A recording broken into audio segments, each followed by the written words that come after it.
अजमेर शरीफ वालों का ये था, आखिरी हथकंडा ये था कि गरीब नवाज को जिन्नात से भिड़ा दिया जाए।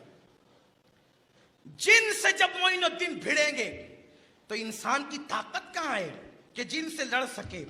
अब देखो, ये मेरे ख्वाजा की शान है, कुरान वाले की शान है, आमिले कुरान की शान है, आलिमे कुरान की शान है। पृथ्वीराज महाराजों से ढोल बजवाता हुआ और एक खूबसूरत लड़की लेकर के चला अना सागर के किनारे। अना सागर के किनारे अजमेर का एक बुत था। उस बुत की खुसूसियत ये थी कि वो बोलने वाला था।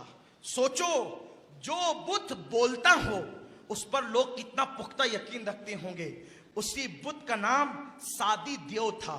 वो जिन्नात था दरअसल, और वो बहुत ऊंचा तरंगा खड़ा रहता था। अजमेर वाले जब तंग आ जाते, किसी दुश्मन से वो मुकाबला नहीं कर पाते, तो वो यूं करते कि एक खूबसूरत कंवारी लड़की उसके कदमों में ज़िबा करते, बलि चढ़ाते और उसको खिलाते। फिर वो कहता बताओ क्या करना है, तो वो बड़ी से बड़ी ताकत से उसको लड़ा देते। इस तरह से चूंकि अखंड भारत का सम्राट अजमेर में रहता था और अजमेर शरीफ की सरजमीन पर यह तोहमात परस्ती हुआ करती थी और वहां पर इस तरह कोई हमला करने की जसारत नहीं करता था। तो जब उन्होंने कंवारी लड़की को पेश किया तो सादी देव ने हंस के कहा करना क्या है। कहा वो दूसरे किनारे पर जो फकीर बैठा है वो आया है मदीने से, एक काम करो जा करके उसका खात्मा कर दो। हमेशा तुमने हमारी मदद की, आज भी करो। ये जो रिवायत बयान कर रहा हूं ये हिंदुस्तान की बेशतर तवारीख के अंदर तारीखी तौर पर मौजूद है और हुकूमती सतह पर मौजूद है कि एक ऐसा भी देव हिंदुस्तान में रहता था जो बोलने वाला था, वो सादी देव था। जब वो एक कदम में अना सागर के उस पार पहुंचा तो मेरे ख्वाजा के सामने खड़े होकर कहता है मोइनुद्दीन अजमेर खाली कर वरना मरने के लिए तैयार हो। तो देखो मोमिन का नजरिया क्या होता है। गरीब नवाज ने उससे कहा मौत और जिंदगी मेरे अल्लाह की तरफ से है, अगर उसने मेरी मौत लिख दी है तो चूंटी के काटने से भी मर जाऊंगा, और अगर उसने मेरी मौत लिखी हुई है तो तू मेरा कुछ नहीं कर सकता। ये मोमिनाना अल्फाज है। ये क्या उसने मार डाला, उसने मार डाला, कोई मार डाल सकता है? कौन मार डाल सकता है? मौत और हयात का मालिक सिर्फ अल्लाह है, मौत और जिंदगी का मालिक सिर्फ अल्लाह है। शैतान हलकान कर सकता है, शैतान जान नहीं ले सकता। जान लेना मेरे अल्लाह के कब्जे कुदरत में है। अपनी जिंदगी जितनी लिखी है उससे एक सेकंड पहले भी मौत नहीं आएगी, उससे एक सेकंड बाद भी मौत नहीं आएगी। अपने जितना खाना अपनी तकदीर में लिखा है, अगर एक दाना भी हमारी जिंदगी का बचा है तो उसके खाए बगैर हमें मौत नहीं आएगी। आप क्या समझते हैं हमने सिर्फ ईमान लाने की बात की है और अकीदे में हम कमजोर रहे हैं? खुदा के लिए इस्लामी अकीदे पर आओ, तुम्हें कोई कुछ नहीं कर सकता। और सुन लो, बड़े से बड़ा जादू जब तक अल्लाह न चाहे वो भी असर नहीं कर सकता, कुछ नहीं हो सकता। उसकी मर्जी के बगैर पत्ता नहीं हिलता है। उसकी मर्जी के बगैर यूं ही जादूगर जान ले लेंगे? नहीं।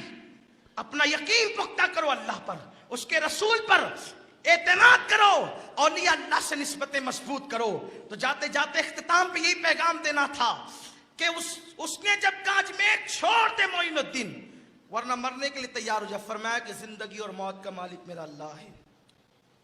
अगर मौत लिखी है तो आएगी और नहीं लिखी है तो तू कुछ नहीं कर सकता। उसने कहा मैं तुम्हें चुटकियों में मसल दूंगा। मेरे ख्वाजा ने कहा लड़ना हमारा मिजाज नहीं है, लेकिन लड़ने पे आते तो छोड़ते भी नहीं ना।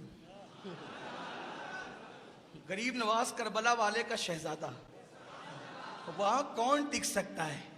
किसमें ताकत है टिकने की?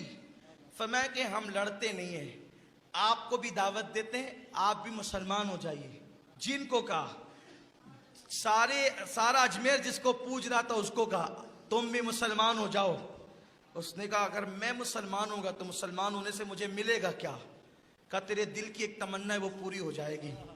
मेरा ख्वाजा ये भी जानता है जिन के दिल में क्या तमन्ना है, उसके सीने में क्या तमन्ना है। अरे जो देव के सीने के अंदर के राज जानता है वो गुलामों के राजों को नहीं जानेगा।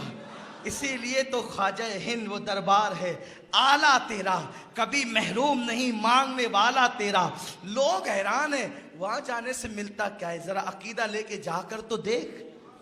हमें पता है क्या मिलता है, लेने वालों को पता है क्या मिलता है। झोलियां भर गई सब हो के मायूस, तेरे दर से सवाल ही न गया। झोलियां भर गई सबकी, कोई खाली न गया। कोई जाके देखे तो ये कहानी किससे नहीं है, ये हकीकत है। आज भी कोई दिल लेकर के जाए साहिब दिल, अपनी निगाहों से नजारा देख लेगा। अगर तू भी मुसलमान हो जा, तेरा भी, तेरी तमन्ना है ना वो पूरी हो जाएगी तमन्ना। उस जिन ने कहा मेरी क्या तमन्ना हो सकती है, फरमाया बता दूं। कहा बताइए। कहा पूरा दिन लोग तुझे पूछते हैं, तेरे आगे घी जलाते हैं, और रात को क्या तू रोता नहीं है अजमेर के फुला देहात में जाकर के। उसकी गर्दन झुक गई।